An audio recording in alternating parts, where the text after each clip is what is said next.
Hi there, welcome. It's day 5.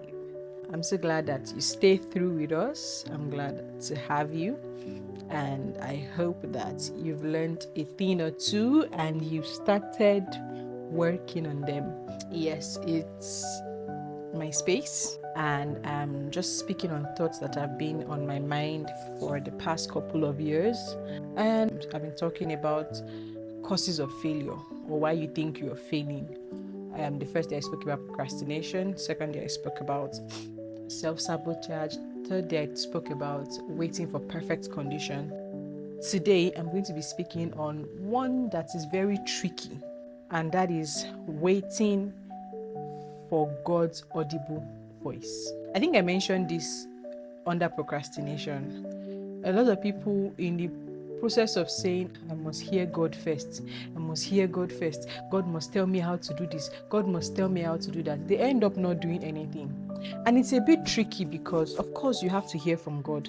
You have to hear from God. But I also believe that God gave us brains so that He doesn't have to think for us, so that we can think for ourselves. If God has told you to start a business, start thinking about it.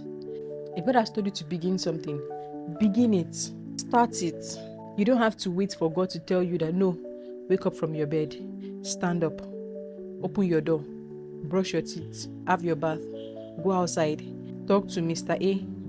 Of course, there are exceptional cases where God does that, but it's not going to be in every case. So you can't keep waiting when God has said move.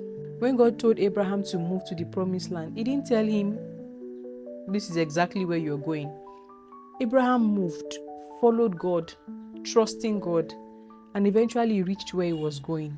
So you don't always have to hear God's audible. When I use audible voice, I mean it figuratively, not literally.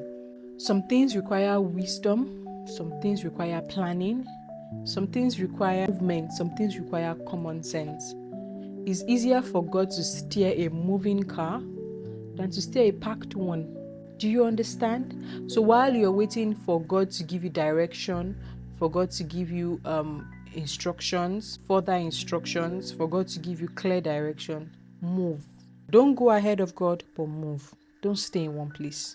I know a lot of people who God has told them to start a lot of things, and because God didn't tell them, we are start on the 5th of January 2026, they never started. Till today, they are waiting for God to give them the beginning date and the end date and the color of the shirt they will wear. I don't mean it sarcastically, but move.